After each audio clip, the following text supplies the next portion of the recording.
আসসালামু আলাইকুম friends, welcome back.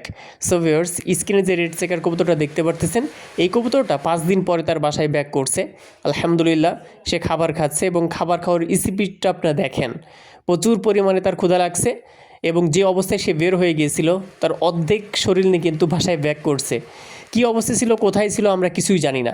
Original racing pigeon যদি হয়, ওই কবুতরটা হারায় না, হয় সে ধরা পড়ে যায় অথবা কবুতরটা মারা যায়। অরিজিনাল রেসিং পিজন কখনো হারায় না।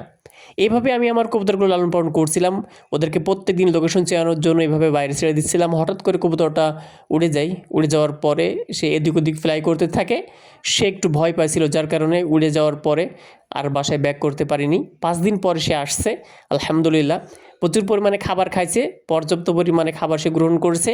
যতটুকু তার প্রয়োজন ছিল ততটুকু খাবার সে গ্রহণ করছিল। করার পরে পানি খাইছে আলহামদুলিল্লাহ। খাওয়ার পরে সে কিন্তু রেস্টে চলে গেছে, লফটের মধ্যে ঢুকে গেছে। এই ভিডিওটা করার উদ্দেশ্য হচ্ছে একটাই, আপনারা যারা কবুতর লালন পালন করবেন, আপনাদের কবুতর হারাবে। যারা রেসিং পিজন লালন পালন করবেন, কবুতর হারিয়ে যাবে, কবুতর মারা যাবে, কবুতর অসুস্থ হবে, কিন্তু কবুতর লালন পালন ছাড়লে হবে না, ধরে রাখতে হবে। আর অরিজিনাল রেসিং পিজন যদি আপনি পালতে পারেন, এই কবুতর আপনাকে কখনো ধোকা দিবে না ইনশাআল্লাহ। সো অরিজিনাল রেসিং পিজন লালন পালন করেন এবং এই সেক্টরে আপনি আপনার অবস্থান খুব সুন্দরভাবে তৈরি করেন।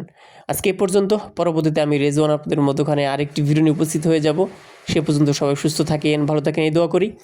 আমাদের চ্যানেলের মধ্যে যদি আপনারা নতুন হয়ে থাকেন, অবশ্যই চ্যানেলটি সাবস্ক্রাইব করে রাখবেন, যাতে করে নিত্য নতুন ভিডিওগুলি আপনারা সবার আগে পেয়ে যান। আসসালামু আলাইকুম ওয়া রাহমাতুল্লাহ।